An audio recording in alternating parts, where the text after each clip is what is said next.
জি। তো ওরে হলো গিয়ে আগে সরাইতে হইবে। যে আরেকটা হ্যাঁ, ও অন্য কোনো কথা বলছিল?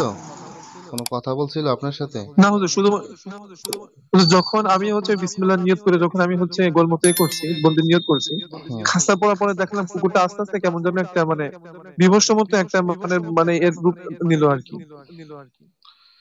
পরে আচ্ছা। আমি দ্রুত আমি চোখ খুলে ফেলছি আরকি। না, চোখ খুললেই তো ভুল করছেন। চোখ না খুললে আপনার ওর সাথে কথা বলা উচিত ছিল, এবং ও কি চায়, আশায় বিষয়ে ভালো মন্দ জাইন্যা ও কোন ধর্মের অনুসারী, হ্যাঁ, তো দরকার হয় ওকে হত্যা করে দেওয়া উচিত ছিল, না হয় মক্কেল ডাইকে তারপরে তাদের হাতে তুলে দেওয়া উচিত ছিল।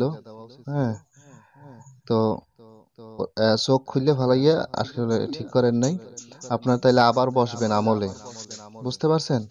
জি, আবার আমলে জি, বসবেন, আমলে বসার পর আবার যখন ওরে দেখতে পারবেন, হুম, আর জি, আমলে বসবেন, আমলে বসার পরে দেখতে পারবেন ওই খাঁচার ভিতরে ও বন্দি আছে এখনো। জি, বুঝাইতে পারছি? এখনো সে খাঁচার মধ্যে জি। বন্দি আছে, কারণ আপনি তো তারে ছাইড়া দেওয়ানোর নিয়ত করেন নাই, করছেন? না, নিয়ত করিনি হুজুর। নিয়ত করেন নাই, তাহলে এখনো সেই খাঁচাই আছে। ওই খাঁচায় থাকা অবস্থায় আপনি পরবর্তীতে যখন এই আমলে বসবেন তখন আপনি এই তার সাথে কথা বলবেন। হ্যাঁ, কথা যদি জি, সে না শুনতে চায় তাহলে কিভাবে শাস্তি দিতে হইবে এগুলো তো শিখাইয়াই দিছি। হ্যাঁ, ওই আয়াতের মাধ্যমে তারা জি, শাস্তি দিবেন। এবং গতকালকে তো মুয়াক্কেল আনারও আমল শিখাই দিছি। হ্যাঁ, বেশ জি, কিছু আমল দিছি মুয়াক্কেল আনার, ওইগুলার থেকে আমল করে মুয়াক্কেল আইনে তারপর তাদের মাধ্যমে আপনি কাজগুলো করাইতে পারবেন।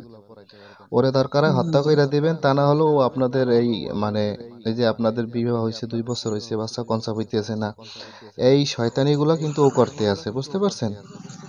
জি। তো এর জন্যই হুজুর, ওরেই আমার আরেকটা ওরেই সমস্যা দেখতে আছে পারছেন। হুজুর। জি।